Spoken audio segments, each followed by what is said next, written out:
بسم الله الرحمن الرحيم. صل اللهم وسلم وبارك على سيدنا محمد وعلى آله وصحبه أجمعين. إخوة الإيمان، السلام عليكم ورحمة الله وبركاته. Alhamdulillah, we are heading towards the last 10 nights of Ramadan, the last 10 days and the last 10 nights of Ramadan, and the chase is on for the greatest to win, inshallah, to earn the reward of the best night in the world. So let's see what the Quran says about this precious, this glorious night. أعوذ بالله من الشيطان الرجيم. بسم الله الرحمن الرحيم. إنا أنزلناه في ليلة القدر وما أدراك ما ليلة القدر ليلة القدر خير من ألف شهر. So this is what the Quran says about this powerful, virtuous and glorious night of Laylatul Qadr, the night of Qadr. Verily, we have sent it down in the night of Qadr. What was Allah Azza wa Jalla sent down? The glorious Quran. In the night of Qadr. And what will make you know what Laylatul Qadr is? وَمَا أَدْرَاكَ مَا لَيْلَةُ الْقَدْرِ. Then the answer from Allah Azza wa Jal, the night of Qadr is better, not equal, is better than 1,000 months. Amazing. Alhamdulillah. Allah subhanahu wa ta'ala has gifted this ummah because these night of power, because Al-Qadr could be interpreted in many ways: the night of destiny, night of decree, the night of order, the night of greatness and virtuousness. It's a great night, not equal. It is better than 1,000 months, which is equivalent to 83 years and 4 months. Allahu Akbar. Allah Azza wa Jalla has gifted this ummah with this great fortune. So, Laylatul Qadr, never been before Islam. Before Islam, never been given or honored. Any communities of before, any nations of before, been honored and been granted this great fortune, as I said. So, alhamdulillah, we are so fortunate that to have been given the ability to earn that much reward, so much reward, with so little effort. So little effort. And what will make you know what Laylatul Qadr is? Laylatul Qadr is better than 1,000 months. It is narrated from Al-Imam Al-Nasa'i and Imam Ahmad in a hadith. I'm not going to mention the whole hadith, but right at the end of the hadith, the Prophet ﷺ said, in these 30 days, and particularly in the last 10 nights of Ramadan, there is one night that is better. That's hadith. That is better than 1,000 months. Subhanallah.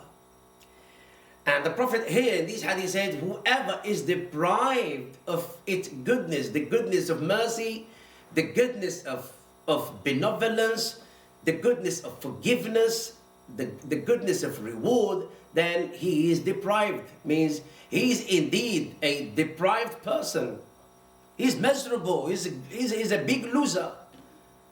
He's a wasteful. That he wasted these golden, these precious opportunity of Laylatul Qadr, which is 83 years. 83 years and 4 months of ibadah maqbula. So, brothers and sisters, in preparation for the grand, I would say for the grand final, as we are chasing and racing to win Laylatul Qadr, we need to get in high gear for the next 10 days and night, inshallah. And the tawfiq is from Allah subhanahu wa ta'ala. We ask Allah Azza wa Jalla to give all of us that ability, that desire, that raghbah, and that motivation to really engage in practicing deeds of righteousness and do extra. You know, subhanAllah, according to Imam Ahmad and Imam Muslim, the Prophet sallallahu alaihi wasallam, who was the best example, sallallahu alaihi wasallam, he would strive hard in ibadah during the last 10 nights of Ramadan. He would strive. He would perform every good deed. Sallallahu alaihi wasallam. Dhikr of Allah, qiyam al-layl, recitation. He would even reflect. Sallallahu alaihi wasallam. Yani, as he didn't do at other times. So in the last 10 nights of Ramadan, he would even exert. He would exert more effort and more in engaging in ibadah. He would even, sallallahu alayhi wasallam, one of his illegal practices that we should inshallah take on and follow and emulate is that he would stay up at night, let her sleep. He would even wake up his family, his entire family, to witness al khair of these nights. Yeah, and he would, sallallahu alayhi wasallam, as recorded by Imam Ahmad, he would even tie his lower garment tightly.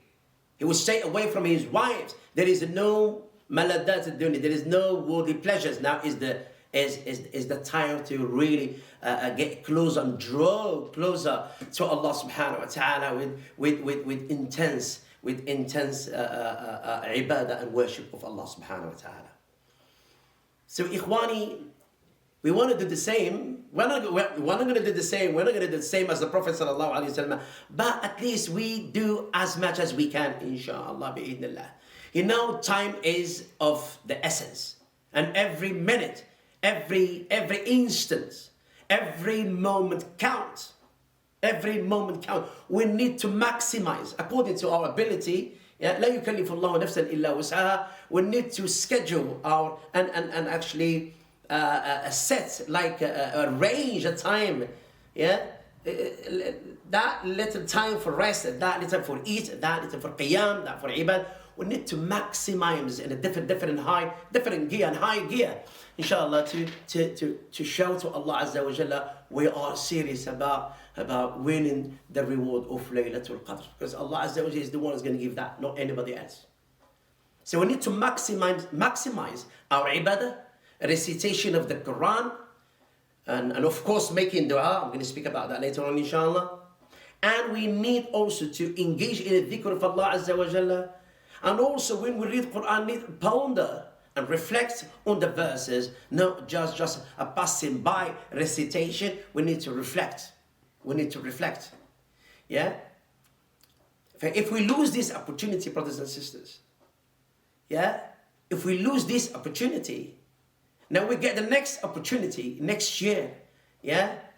Providing that we are around, we are still alive and in good sound health and shape to make use of it. Even if we are, then we have the past year's sin on our shoulders, and our lives, the normal trials and tribulations face for the coming year. So there is no better chance to ask Allah Azza wa Jalla to make all that easier now. Now is the better chance. Not tomorrow, not next year. Alhamdulillah, if you feel you are healthy, wealthy and sound, alhamdulillah, you can do things, don't let it go. Don't let it go and be like that person. The Prophet sallallahu alaihi wasallam has said, he is indeed deprived, miserable. You haven't achieved anything. Fasting the whole month and there is no reward at the end. Okay? So that's one thing, yeah? One step is to maximize our ibadah. Second step, I'm going to conclude with this because I don't want to actually load you and actually give you a lot of things to do. If we all of us, inshallah, concentrate on these two. The first one is just maximize, just do more, just do extra. Qiyam al-layl, I would say. Qiyam al-layl. Yeah, you're gonna reduce the sleeping hours. You're gonna move away from the social media activities, all these WhatsApps and those Facebooks and that. No time for that. Social gathering, alhamdulillah, we are now in the locking down. We don't have that chance to socialize and go outside, alhamdulillah. We're with our families, we are at homes. Use that. There is a khair, wallahi, there is a khair on this. Subhanallah, you never know. There is a khair on this. You reflect more, you read more, you ask more. And this is the second step, is to make dua. One of the best dua ever recited in these 10 nights of Ramadan is the dua, is the supplication, is the dua. The Prophet sallallahu alaihi wasallam allamahu li Sayyida Aisha. He taught it to Sayyida Aisha, to his wife Aisha. Aisha radiallahu ta'ala, and hadith came to the Prophet sallallahu alaihi wasallam and said, Ya Rasulullah, look how Aisha would behave with the Prophet sallallahu alaihi wasallam. She knows dua, but she wants to learn from the Prophet sallallahu alaihi wasallam, something from him. Yeah, what would the Prophet would instruct if she asked him, oh Prophet, if I know which the night is Laylatul Qadr, what should I say? رضي الله تعالى عنها وصلى الله عن أبيها رسولنا محمد صلى الله عليه وسلم, our best example, who made that much effort to gain Allah's mercy, even though he was, mashallah, he was forgiven his entire sins. He still, sallallahu alayhi wasallam, do more than you can imagine, sallallahu alayhi wasallam. Now Aisha said, Ya Rasulullah, if I feel it in my heart, if I know which night is Laylatul Qadr, what should I say? The Prophet sallallahu alaihi wasallam, and I wanted to really pay attention to this. He didn't actually, his ta'lim to Aisha was not that really big dua, lengthy dua, something that is quite difficult. And no, alhamdulillah, because he wanted to teach us something that also we will use it in our lives. So it is reasonably affordable to everybody. Look at this dua. Allahumma innaka afuun. This is what he said to her. Now say this. Yeah, make dua. Use these words. Ask Allah Azza wa Jalla to pardon you. Allahumma innaka afuun. Tuhibbul afwa fa'fu anni.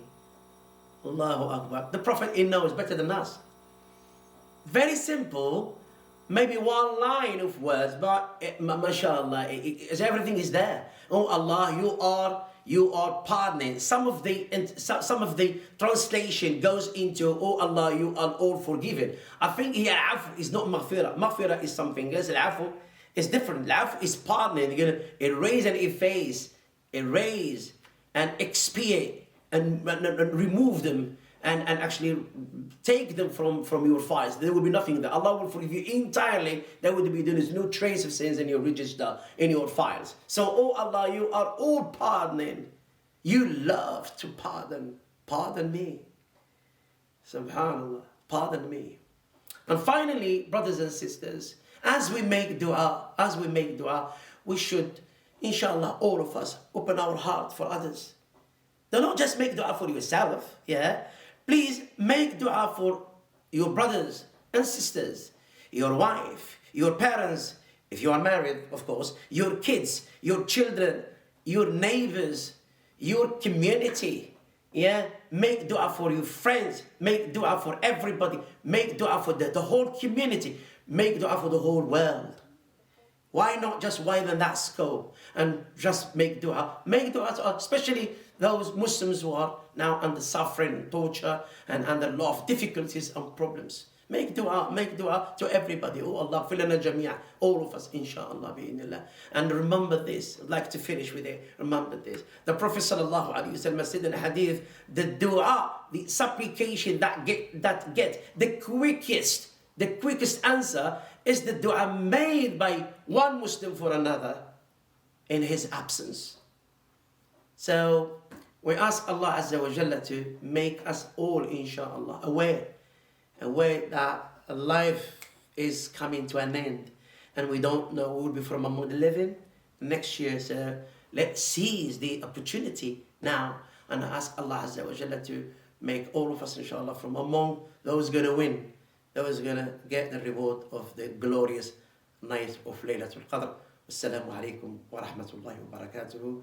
Inshallah, we're going to meet you inshallah on another recording بإذن الله عز وجل. Till then, استودعكم الله الذي لا تضيع ودائعه والحمد لله رب العالمين.